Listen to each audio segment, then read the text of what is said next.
Welcome to Unselfishly Me, a podcast all about self-love, self-care, and everything in between. I'm Jane, a personal trainer with a focus on self-love. Each week, we'll be chatting to someone about their self-love journey, how long it took, and what it took to get there. Today on the podcast, we're talking to Lulu Becker, otherwise known as Lulu Physio on social media. We met on Twitter, I think, a few years ago through Shay Dyer in the Yoga Life, and then I followed her on Instagram. And funny story, I was actually doing a market in Umhlanga the 1 year, a night market, and I'd never really spoken to her except on social media, and she walked past and I was like, I'm sure that's her, but she's in London, but I'm sure that's her. So I was like, Lulu, and she turned around and it was her. So we actually met in person after following her for a few years. And then we've just been chatting more ever since then. And then she moved back to Durban and I got to actually meet her. And I'm so glad because she is such an incredible person.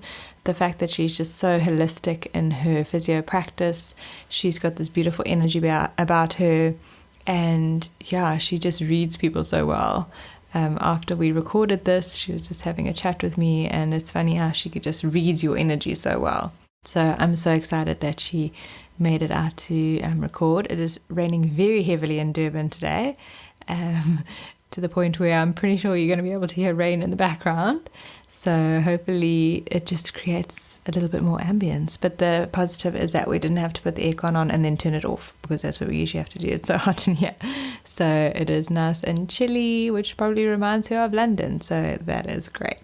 So I hope that you guys get some knowledge out of this. It's so incredibly interesting about our pelvic floor and how it's related to the rest of your body and your mind. So can't wait to delve into this with Lulu. So welcome to Lulu. I call you Lulu Physio to everyone because of your Instagram. So it's quite funny how we now talk in social media handles. So tell us a little about yourself.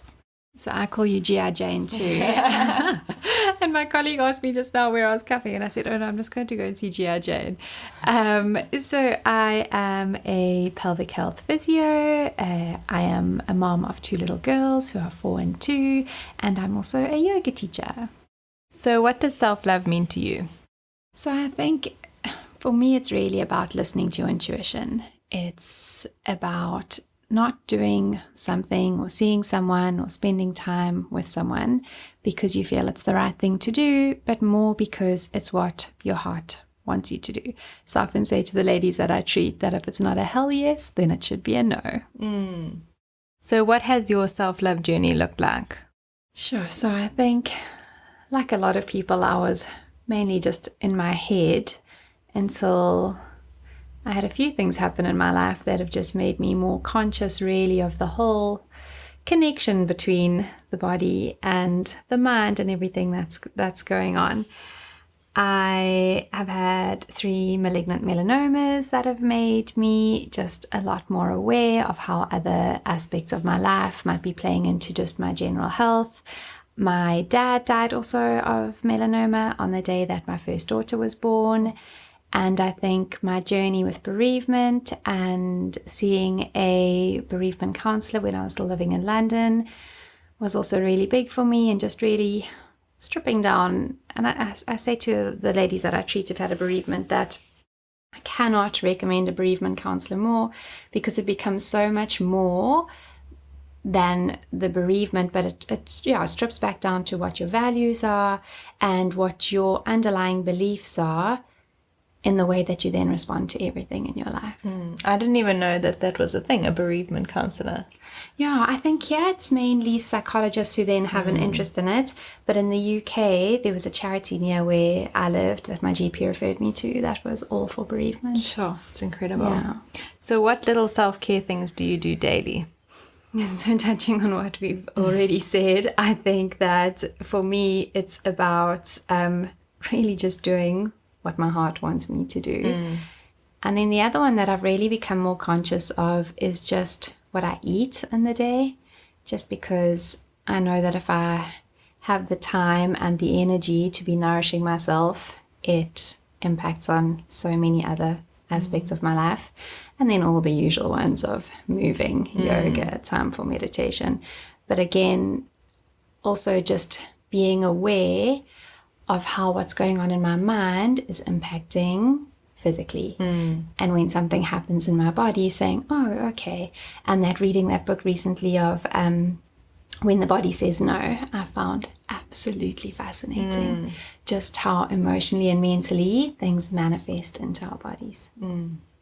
So tell us a bit about your life journey, because it is quite an interesting one.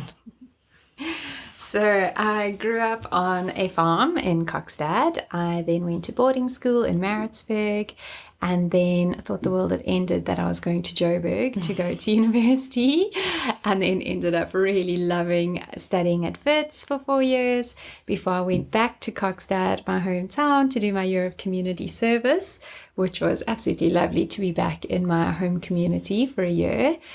Thereafter, I booked a flight to London, expecting to just do the usual 2-year working holiday like everybody else. And before I knew it, it was nearly 12 years later, and we were still there.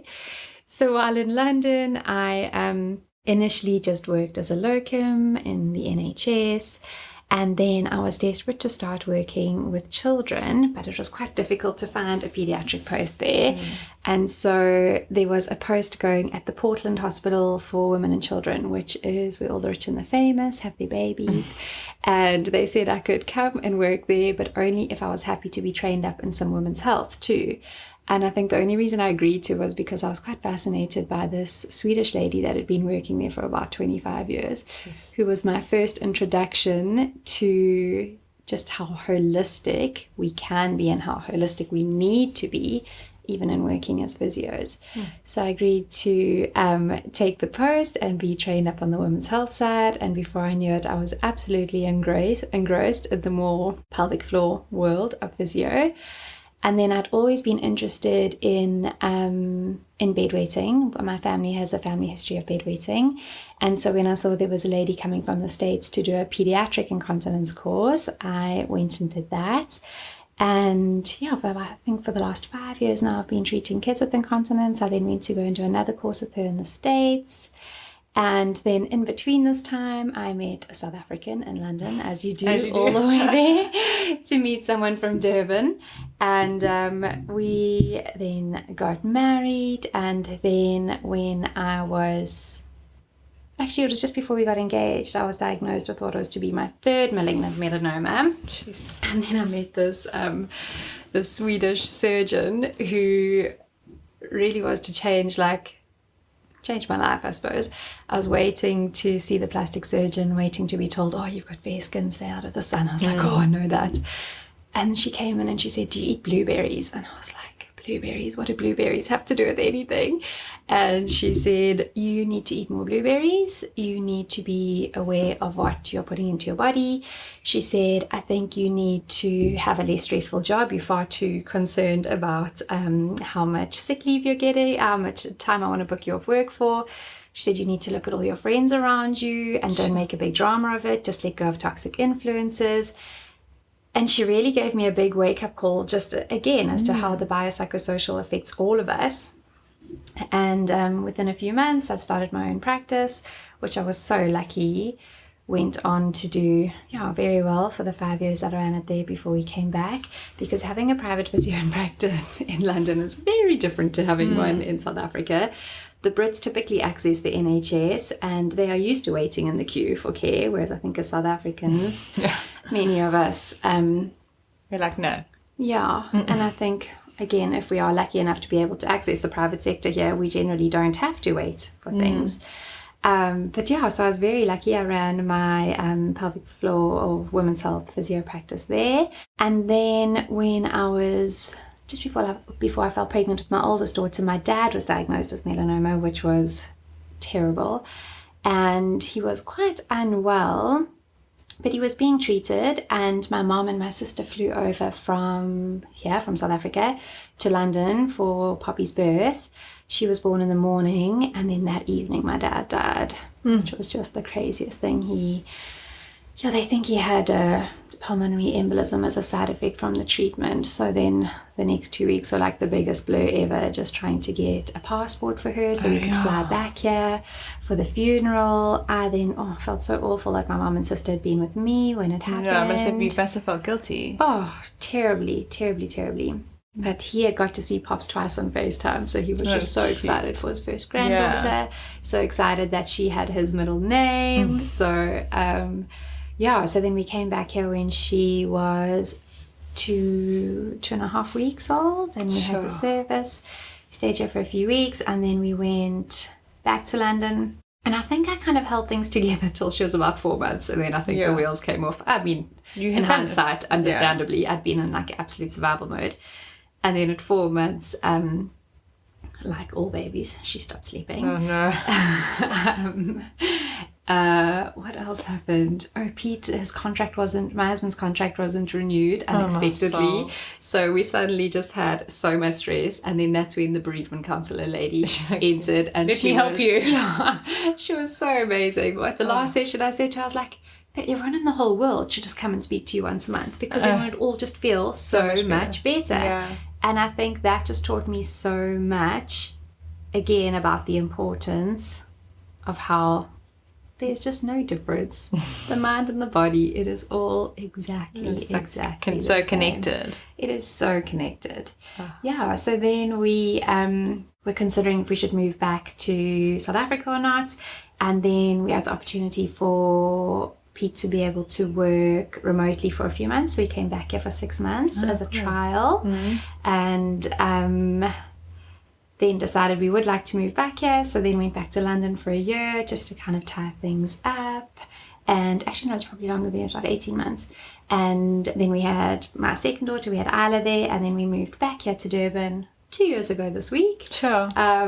When Poppy was 2.5 and Isla was 4.5 months. Sure. And yeah, it's been lovely. And you've done so well since you've been back. Like, you've really built up a name for yourself. Well, I think I've been very lucky also. I think people are very kind and share, and that's because I think it's also because you share so much information on Instagram, which is so nice to read and to hear you talking and to learn. And I think that's what people are attracted to as well. Well, thanks. I feel like I have, like, every day I consider just never going on social media in my life again. I have quite a love-hate relationship with it. I think everyone does. But I think, I agree. It is such a lovely way to connect with people. And I think what fascinates me the most about it is how you can establish such a connection with people who've never actually even met you in real life. Yeah, I mean, we met on social media a long time ago. But often someone will say, this person said I had to come and see you. Yeah. And then they'll say, I've been following your Instagram for like ages. And I'm like, someone who has just seen things that you can write on social media will feel that they have to recommend you. And it's incredible. You know, because I'm always like, you should go see Lulu Physio. Do you know Lulu Physio? Oh, no. Yeah, so you're doing so well since you've come back. It's so nice to have you in Durban as well. Yeah, I think I'm lucky because it's all I've done for so long. And I think we're going to see more and more. There's some amazing physios around here who are keen to do more women's health, but because it is, it involves like vaginal and rectal examinations. Yeah, people are like, it takes a bit of time to get your own confidence up and to be able to do that. And I think because it's all I've done for close on 10 years, don't come to me for a shoulder or an ankle. I'm definitely not the person you want to see for that. Yeah. So you're working as a women's health physio. Can you just explain to everyone what that actually entails? So I also really didn't have much of an idea what it entailed. When we were at varsity, we had 1 2-hour lecture on women's health physio where this lady brought in a set of vaginal weights, and we were all, I think, equally mortified and amused that someone would actually specialize in doing physio for anything in the pelvis. So I treat women who are struggling with urinary and fecal incontinence or any kind of vaginal prolapse, and pain in the pelvis. So that's pain with sex or pain with using a tampon, or just pain into the vagina, into the anus at rest, or ladies who struggle to sit down because they've got pain in their coccyx. I also see ladies while they are pregnant and their body's going through all the wonderful changes. I help ladies that are struggling with breastfeeding, with laser and for cracked nipples and ultrasound floor for blocked milk ducts. And I'm also busy studying to be a lactation consultant, actually.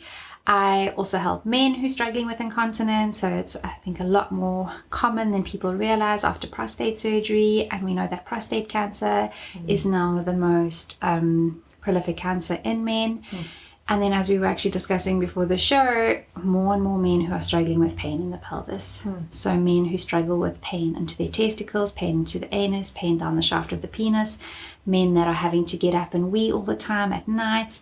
A lot of men finding that they're feeling like they've got a golf ball in their rectum, and it can almost feel like they need to do a poo, but then they go to the loo and nothing comes out. And that is because those pelvic floor muscles have just got so tight and so tense. And it's so weird because you always think pelvic floor, oh, we must work on your pelvic floor. You must do your Kegels. And meantime, like you were saying, half the time you're overdoing it or it's already tight. I think Kegels are the most overprescribed exercise in the whole world. And because I treat so much pelvic pain here, which is generally because the pelvic floor muscles are overactive, I probably, for every 10 people I see, I'm getting 8 to relax their pelvic floor and maybe only 2 to strengthen. And also I think this idea of just strengthening a muscle in such isolation is ridiculous too. And they haven't actually checked you out. They're just saying do it.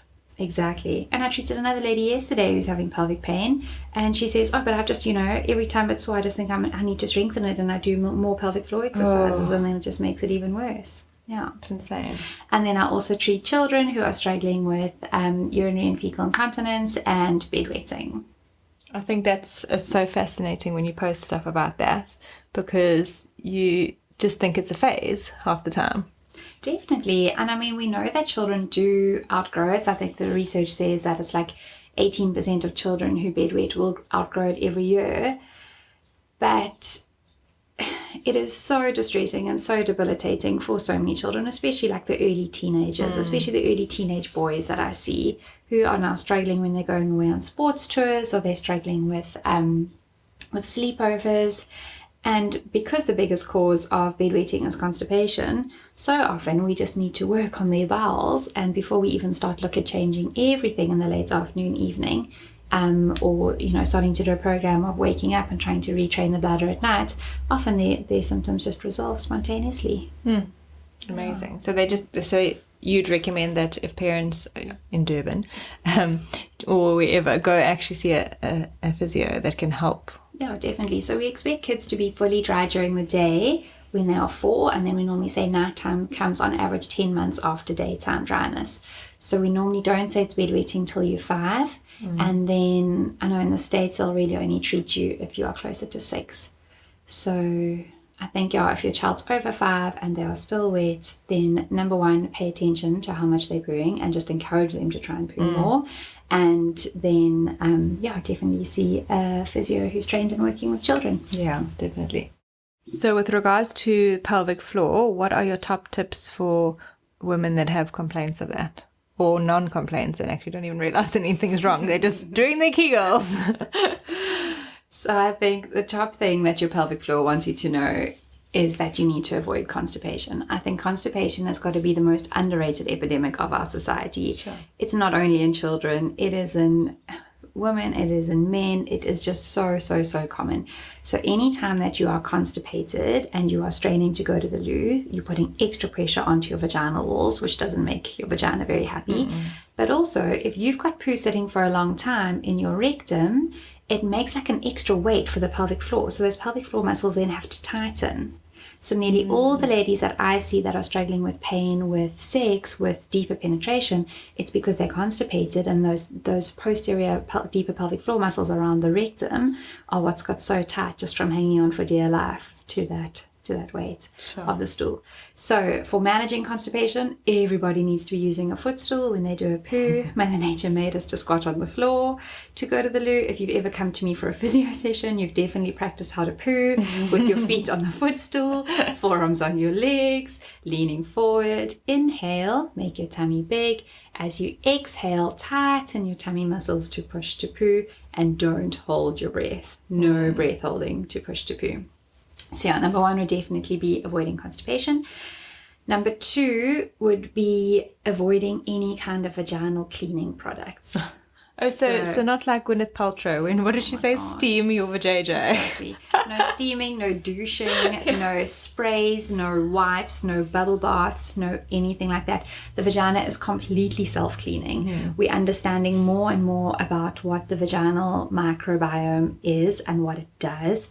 I know there's even some research with just how it is predisposing women with even getting STDs, is just what state the vaginal microbiome is in. So your vagina wants water, and that is that. No soaps, no anything else there.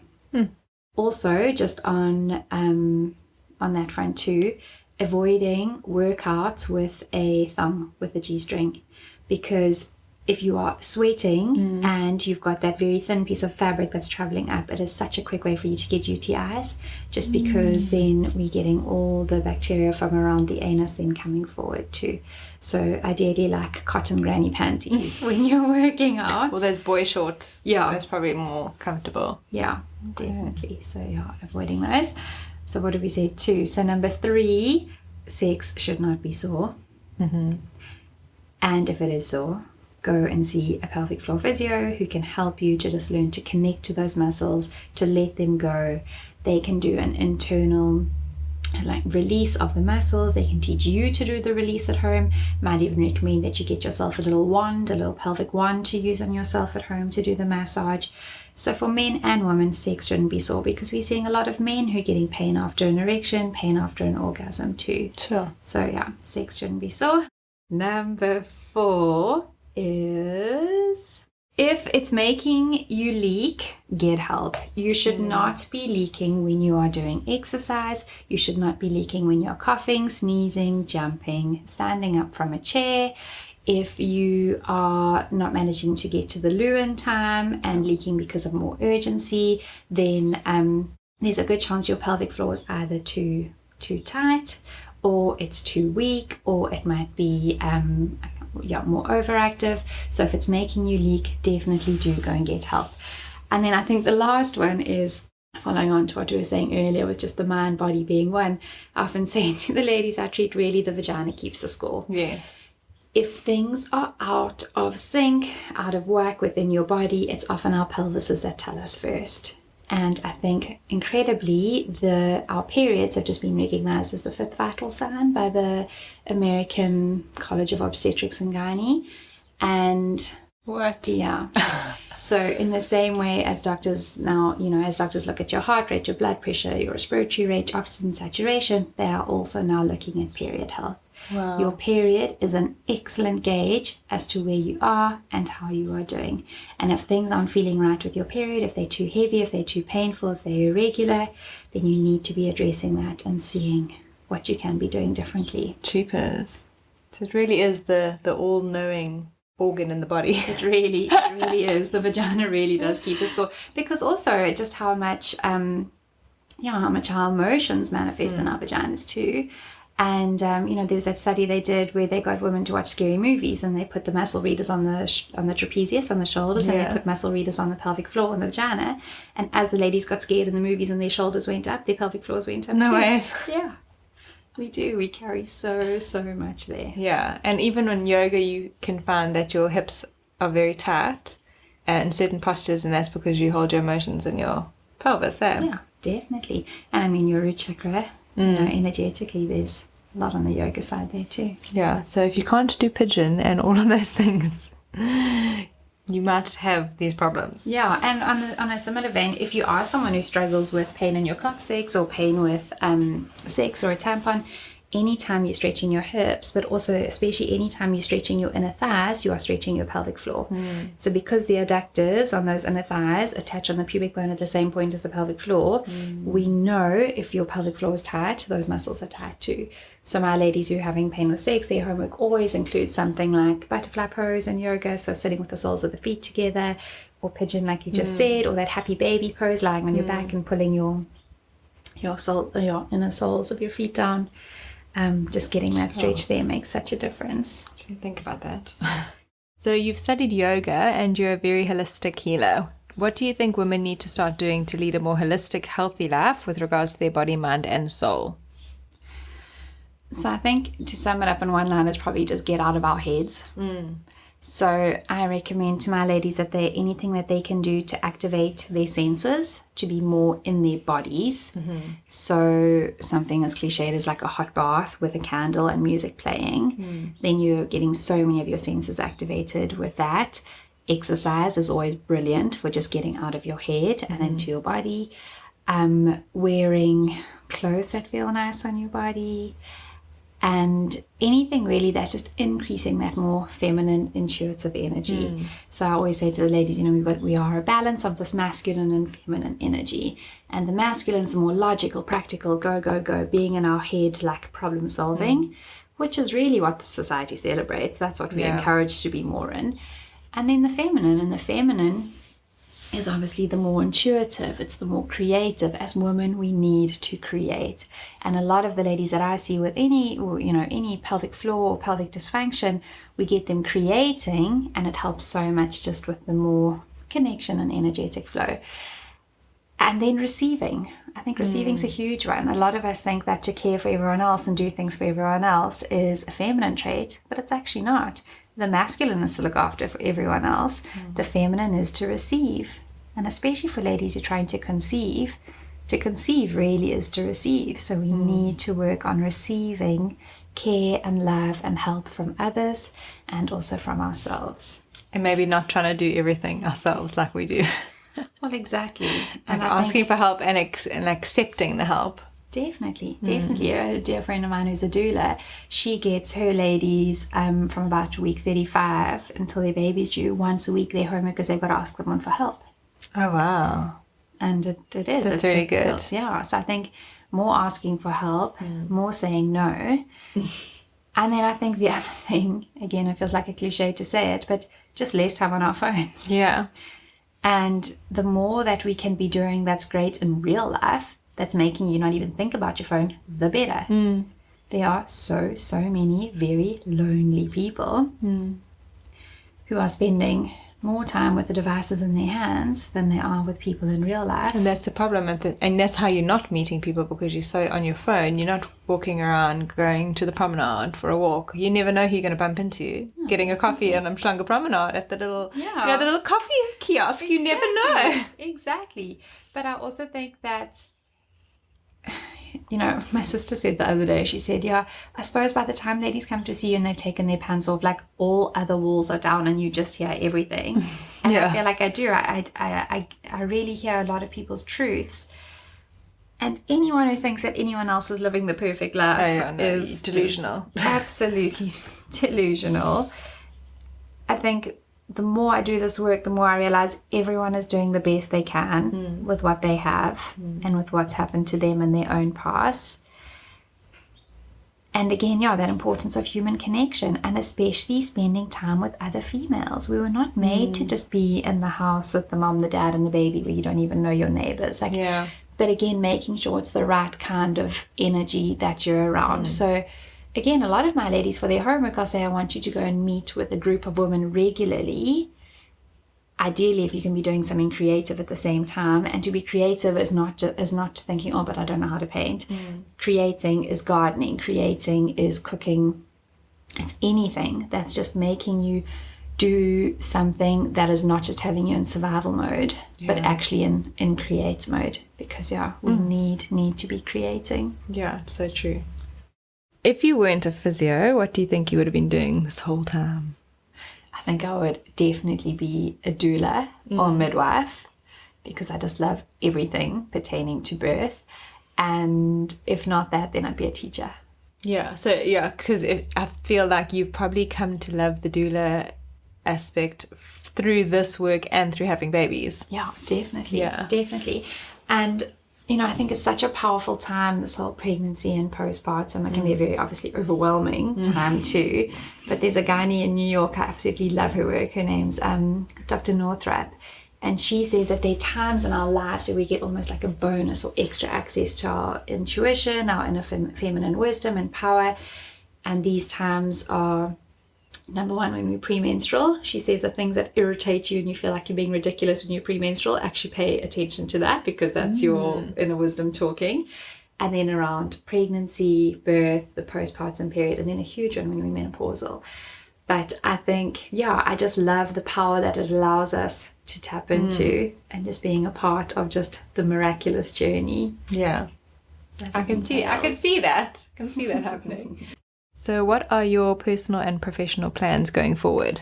So following on, if I wasn't a physio, I'd be a teacher. So some more teaching. So I'm running a course next year for physios on how to treat children who are struggling with incontinence.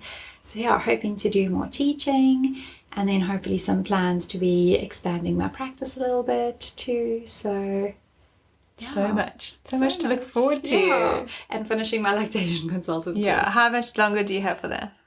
Oh gosh, the problem is it's self-led. So I was going to ask, because it's go with your flow basically. Which is probably not great when you're already quite rammed with You're things. like, I have one day a week, and then now you're here instead of studying. Well, exactly. This is my lactation consultant assignment day, and I'm sitting with Jane.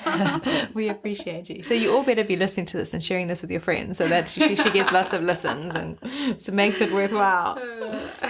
So where can people find you on social media? I pretty much said it at the beginning, but So it's Lulu Physio on Instagram. I've also got an account that's for children's constipation, so it's at Kids Unconstipated, and Lulu Physio Therapy on Facebook, and my website is luluphysio.com. So I don't feel so bad, because it literally is your website as well now. Yeah, see, exactly. It's just your identity. Exactly. So thank you, Lulu Physio, for coming to chat with me today, and just creating some awareness. I think this is something that needs to be spoken about, and Thank you, Gia Jane, for all the ladies that you send my way. You're welcome. And and we'll be on. Work you're doing too. We'll be walking on the promenade together soon, so we'll send you guys a little selfie on the gram. Definitely. I'll see you guys next week. Thanks for listening to Unselfishly Me. Follow us on Instagram at unselfishlyme, and check out our website www.unselfishlyme.com.